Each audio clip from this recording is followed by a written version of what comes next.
시편 129편 말씀 함께 읽습니다. 우리가 읽은 내용들을 따라서 보면 성전에 올라가는 노래 이렇게 표제가 되어 있고, 내용을 보게 되면 확신에 대한 내용들을 우리에게 잘 소개해주고 있습니다. 어떤 것에 대한 확신이냐? 대적자들에 의해서 많은 어려움을 당한다 하더라도 결국은 승리하게 된다고 하는 확신, 이것을 우리에게 잘 가르쳐 주고 있습니다.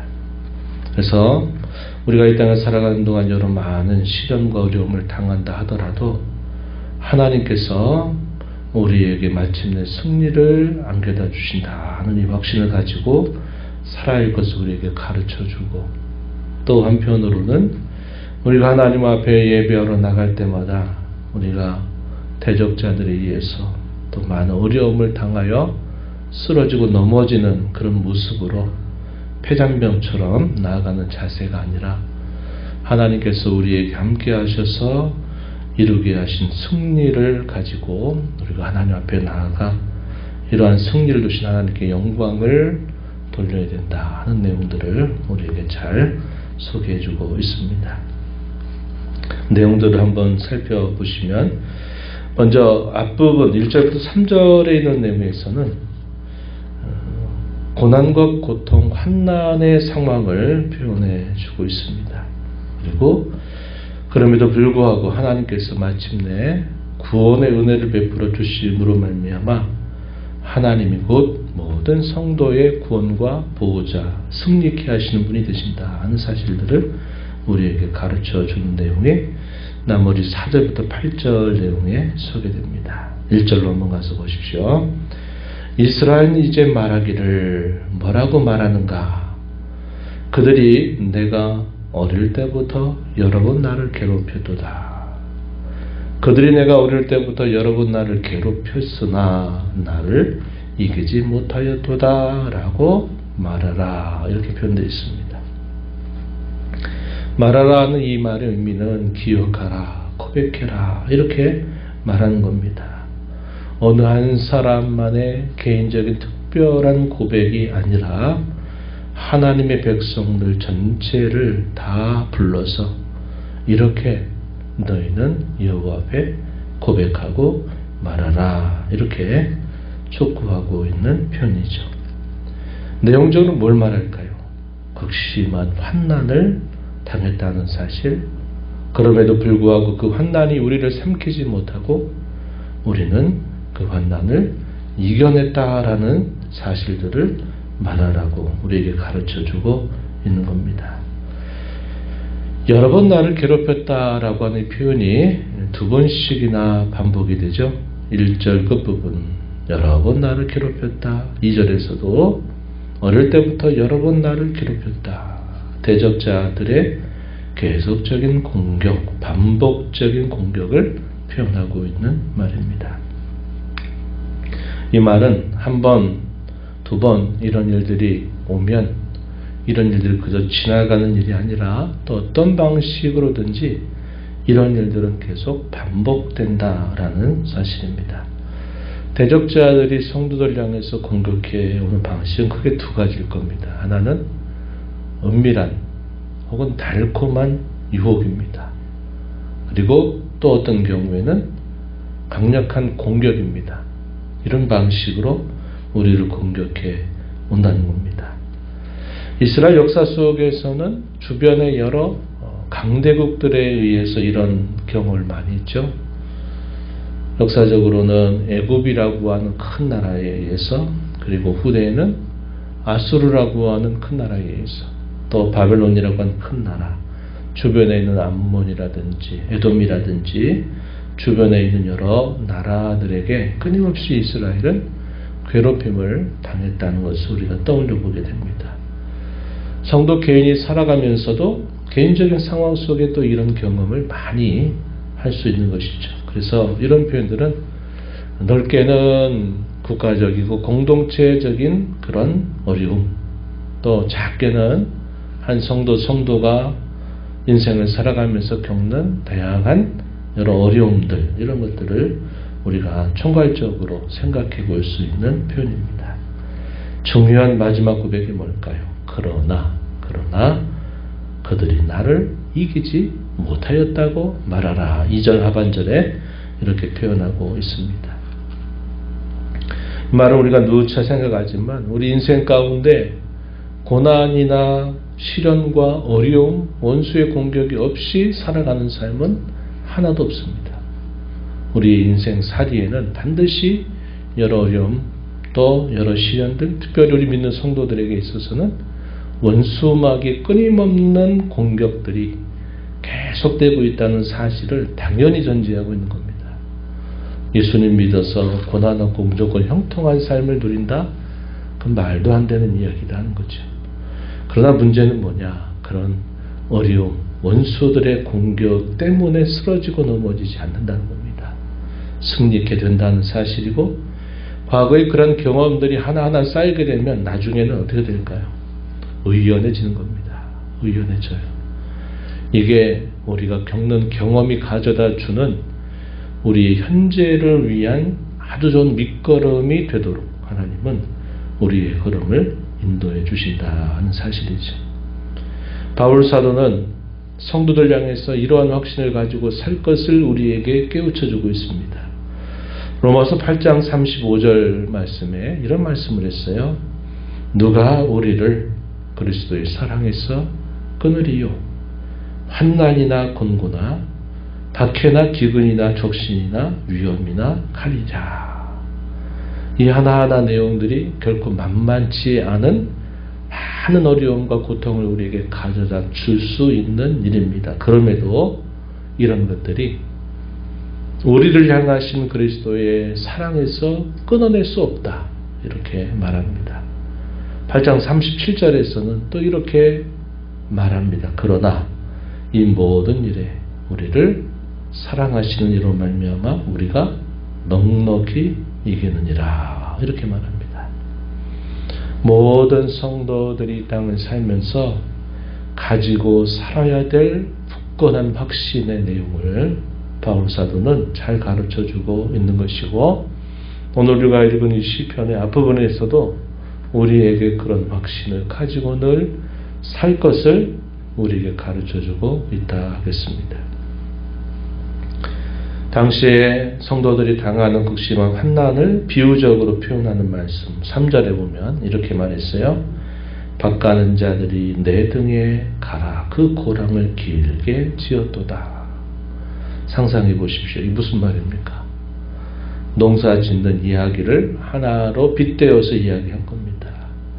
밭을 가는 사람들이 땅에다가 이걸 갈아가지고 엎는 게 아니라 자신의 등에 갈아서 고랑을 길게 졌다는 말은 이 고통과 이 어려움이 극심하다, 아주 치명적으로 힘든 일이다 하는 사실을 우리에게 보여주고 있다는 겁니다. 그래서 이 고랑이라고 하는 것은 시련이나 환난, 극심한 어려움들, 이런 것들을 우리에게 설명해 주고 있는 표현이죠.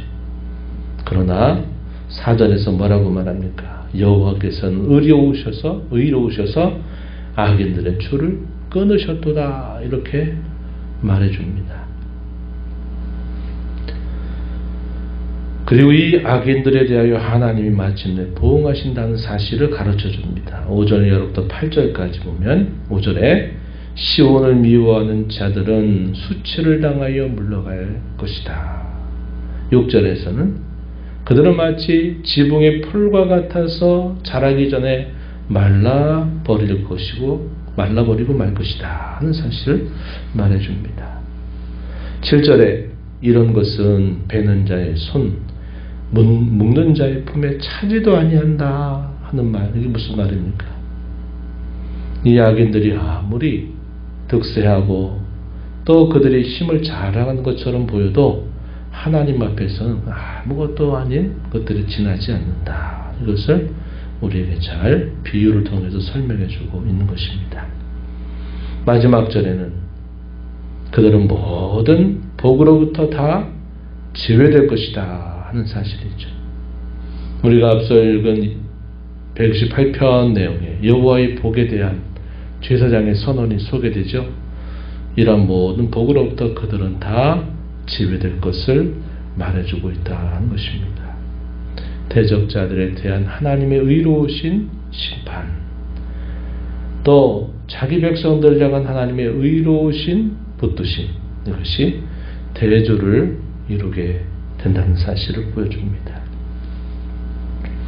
우리가 성경의 다양한 교훈들을 통해서 왜 성도들이 이 땅에 살면서 여러 많은 고난과 시련을 겪어야만 되느냐에 대해서는 여러 말씀들을 통해서 우리가 떠올려 볼 수 있죠.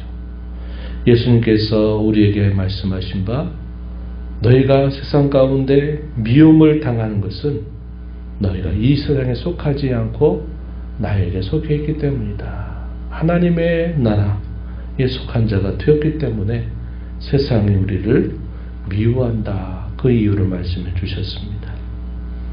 바울 사도를 통해서 또 이렇게 말합니다. 그리스도 예수 안에서 믿음으로 경건하게 살고자 하는 자, 그런 자는 반드시 박해를 당하게 된다. 디모데후서 3장 12절에 그렇게 말합니다. 믿음으로 살고자 할 때 당연히 박해가 우리에게 따라올 수밖에 없다. 이렇게 말합니다. 그래서 이런 일은 낯선 것처럼 왜 이런 일이 나에게? 라는 태도를 갖지 말라고 이야기합니다. 요한일서 3장 13절 말씀을 보면은, 형제들아, 세상이 너희를 미워하여도 이상히 여기지 말아라. 이것은 당연한 일이다. 당연한 듯 여기고 살아라. 이렇게 말합니다. 그래서 이런 고난과 시련을 당하게 될 때 우리가 어떤 태도를 가져야 될까? 우리가 얼마 전에 욥기 말씀을 읽었는데, 욥이 갖는 자세, 우리 잘 기억하는 말씀이죠. 욥기서 23장 10절 말씀에, 내가 가는 길을 나는 알지 못하나 하나님은 아신다.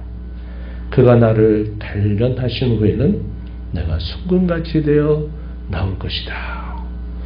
고난과 시련과 원수의 공격들이 우리에게 참 힘겹고 어려운 일이지만, 그것이 지나간 그 자리에는 반드시 우리를 더 단련하고 정화하고 더 깨끗하게 하는 그런 열매가 있다 하는 것을 우리에게 가르쳐 주면서, 우리가 늘 하나님 앞에 부착하고 그와 더불어 늘 살아가는 삶의 자세를 잊지 말아야 됨을 잘 가르쳐 줍니다. 오늘 우리가 이 말씀을 보면서 이제 오늘부터 또 흩어진 교회로 또 이 하루 6일의 삶을 우리가 또 살아가게 됩니다. 주교회로 다시 모이게 될 때까지 우리가 이 확신을 가지고 우리의 삶의 자리로 나아가야 하겠습니다. 그래서 여러 어려움들이 있을 때, 그래, 올 것이 온구나. 그러나 주님이 나와 함께 하시니 내가 이길 수 있다. 감당할 수 있다. 이런 마음 가지고 영적인 싸움에서 여러분들이 잘 승리하여서 다시 주의 이름으로 모이게 될 때 승리의 기쁨으로 우리 하나님께 영광을 돌리는 복된 삶 살아가는 저와 여러분이 되기를 바랍니다. 하나님 아버지 감사합니다. 지난밤에도 저에게 안식을 주시고 이 새벽 시간 저희를 깨워주셔서 오늘도 새날을 주신 하나님 앞에 나와 찬양드리며 저에게 주시는 주의 말씀을 통하여 저에게 또 은혜를 힘있게 하시고 성도로 살아가는 이 복을 다시 한번 깨달으며 이 땅에 사는 동안 굳건한 확신을 가지고 살 것을 저에게 말씀해 주시니 감사합니다. 이 땅에 살았던 저희들의 삶, 이제는 하나님 나라에 속한 자가 되었기에 마땅히 모든 신자들에게 세상에 많은 미움을 당하는 일들 당연하다, 이상한 것이 아니다 말씀하십니다. 이 믿음을 붙들고 살고자 하는 자에게 여러 박해가 따라오는 것 당연한 일이다 라고 말씀합니다. 우리의 힘으로는 감당할 수 없고 이겨낼 수 없지만 주님이 저희의 보호자가 되시고 저희의 능력이 되어 주심으로 말미암아 원수가 저희를 이기지 못한다 하셨사온즉 이 확신을 가지고 또 흩어진 교회로 저희의 삶의 자리로 나아가게 해주시기를 바라옵나이다. 영적인 싸움에서 끊임없이 패에서 패잔병처럼 주 앞에 서기보다 주와 함께함으로 말미암아 승리의 기쁨을 가지고 주 앞에 나와 주께 영광을 돌리는 저희들의 삶이 되도록 하나님 도와주시고 인도해 주시고 모든 상황 속에서 늘 주 안에 살아가는 저희가 되도록 인도하여 주시옵소서. 은혜의 보호자 앞에 나와서 아버지의 은혜를 구하는 모든 심령들의 간구를 기울여 주시고 응답해 주시기를 바라며 예수님 이름으로 기도하옵나이다. 아멘.